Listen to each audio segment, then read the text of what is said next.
So hello everyone. So I will be discussing all about George Kelly's personal constructs theory. So let's get started. So in his biographical sketch, he had plenty of interests. Marami from pinasukan na forte like education, sociology, economics, fish pathology, anthropology, and many more. So it is very interesting to know para sa isang bata na nag-homeschool, no? So mainly ang interest niya is about physiological psychology. Pero during that time, hindi pa ganun ka-establish ang mga careers sa physiological psychology na therefore, in his interpretation of events around him, nag-pursue siya ng counseling psychology or psychotherapy. So, yun nga. So, yung mga nangyayari nun kasi, during the 1930s, sa state nila nun, may concept or gusto niya malaman kung ano talaga yung nagkukos dun sa emotional and behavioral problems sa mga public school students. Therefore, it is in his best interest na ma-treat and identify.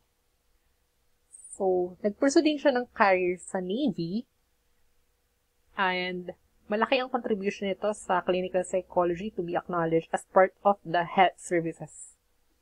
So, in his theory, Kelly invited us to look at ourselves as scientists. So, kumbaga sa scientists, diba, they develop and test their hypotheses.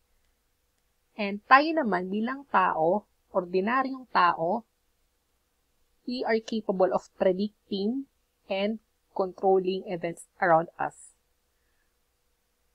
So, if it happened na meron tayong event tapos swak sa paniniwala natin, it will more likely na panghahawakan natin siya sa iba't ibang events.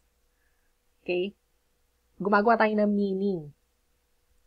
So, itong meaning na to, useful to for protecting ourselves and adjusting.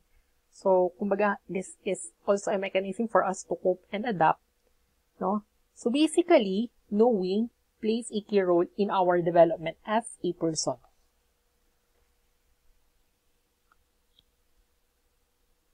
So, just like a scientist, diba? May mga instances na hindi tugma yung mga nangyayari, hindi nagiging tugma yung outcomes, no? Therefore, we are capable of constructive alternativism. Gumagawa tayo ng ibang paraan to interpret the events around us.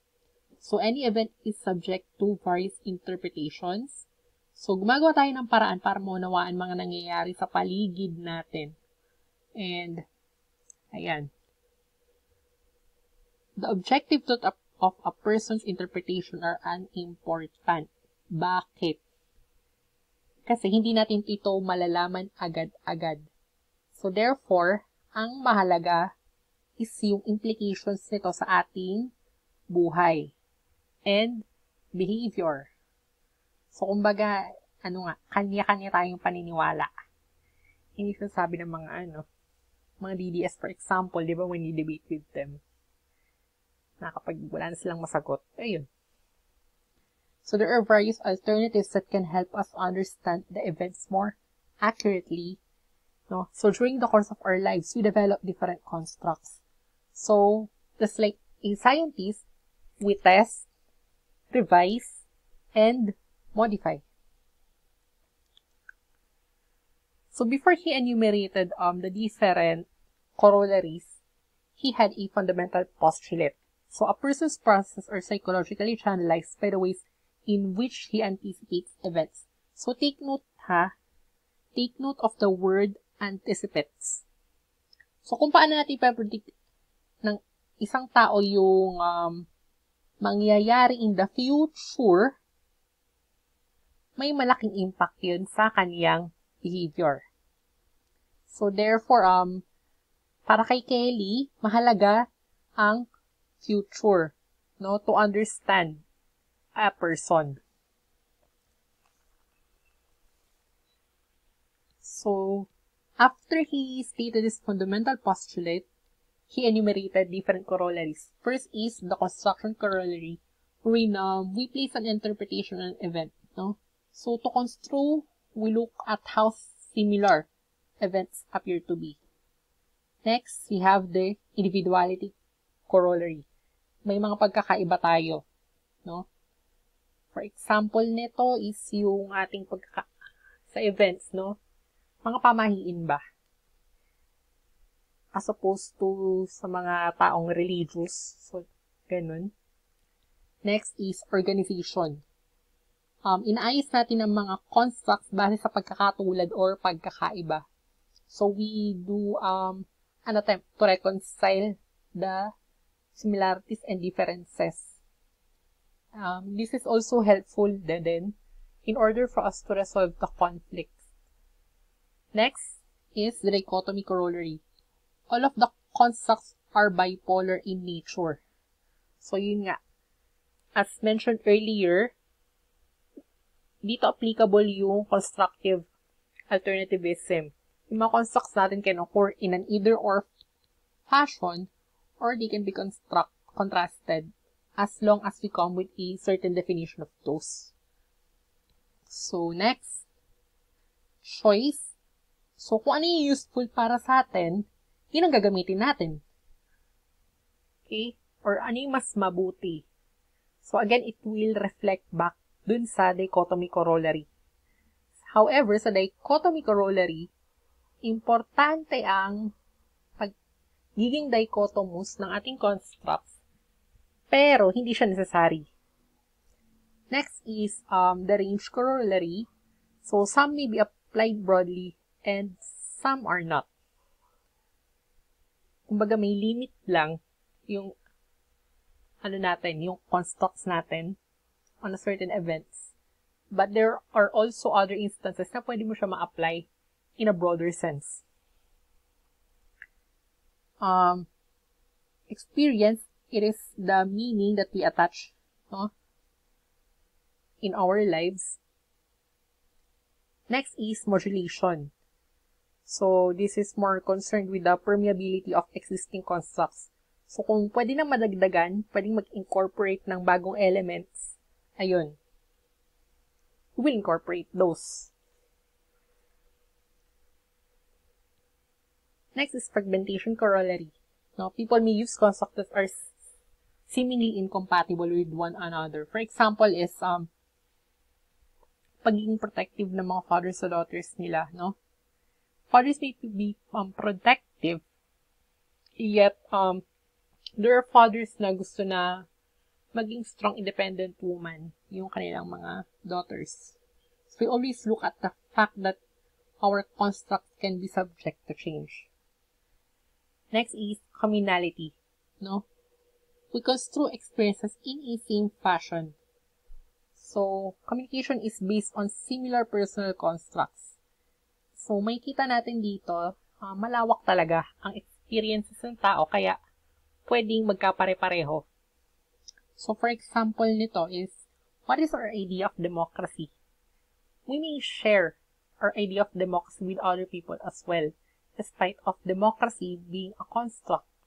Kaya naman sa fake news. So, how do we evaluate a news source as fake news, diba? Lastly is sociability. So, social interaction entails understanding constructs. So, we communicate our constructions about one another. So, mahalaga naman na sinishare din natin to sa iba, given that other people can also be important in our lives as we test our constructs. So, we can also reconstruct our different old self-concepts, no? So, self-construct is developed out of our relationships with other people. So, whatever we think of others may have implications in our relationship with others. So, kung ano yung iniisip sa'yo ng iba, may implications yan sa relationship mo sa kanila. So, ganun din yun. So, rule is about our effort to understand others and relate to them. So, katulad siya nun sa sociability corollary. No, tinetest natin yung constructs. So, clearly, we can say na let us try to see each other in good light. So for Kelly, abnormal development is like a scientist no, na hindi open sa interpretation of events. So psychologically healthy people validate their personal construct against their experience with the real world. However, psychologically unhealthy people will cling. Pangahawakan ng pangahawakan kahit na may attempts na mabago. No? Mababago na pero pangahawakan pa din. So, which is very unscientific, di ba? If you may say. Na hindi ka open sa feedback ng iba. So, ayun. Hindi nangyaring masama. So, as related do sa abnormal development, so that is the awareness of imminent comprehensive change in one core structure. So, yung stability ng ating constructs, yung personal constructs, it is at risk. So, fear. So, ang risk naman nito, it will involve the reality.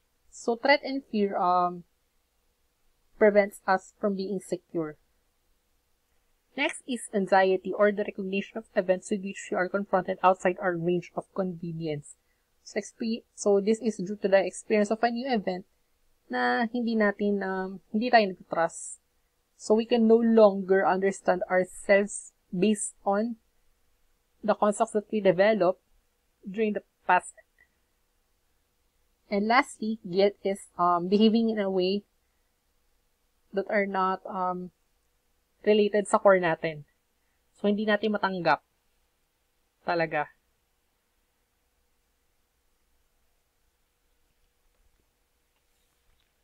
So, in his psychotherapeutic technique, he referred to it as a form of reconstruction, rather. So, people are free to choose the course of action that is consistent with their prediction of events, no? So, dapat ma-alter ito to improve the efficiency of their predictions in the future. So, step 1, they have to elaborate the complaint. So, identify nila, then tatanungin ng psychotherapist na when nangyari and ano nangyari. So, it is important to understand changes and ma-elaborate, no? Para ma-mention ng therapist sa client. Then, step number 2 is to elaborate the construct. Ano ba yung bigger picture ng complaint? Tapos, it will allow then the client to develop alternatives. Or rather, the therapist will develop alternatives. So, kumbaga, it will be the conceptual framework for the entire course of the therapy. So, role-playing is used, no? So, if a client mentioned difficulty with a relationship, ask them to reenact. So, yun nga. Pwedeng role reversal din. Pwedeng mangyari yan.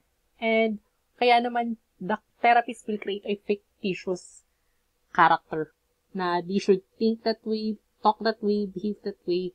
However, it should be realistic and non-threatening. So, it is a perfect way of reconstructing the self. So, lastly, ang method in assessment ni Kelly is the rep test, no? So, dito, may kita po natin, self-mother. Yan yung papangalanan ng mga tao dyan. Tapos, dito yung construct. So, similar ba sila? Ito yung similarities. And ito yung opposite, no? Constructs. Ito yung contrast. So, ayan po ang view of human nature ni George Kelly. So, i-discuss ko na lang po siya sa next video.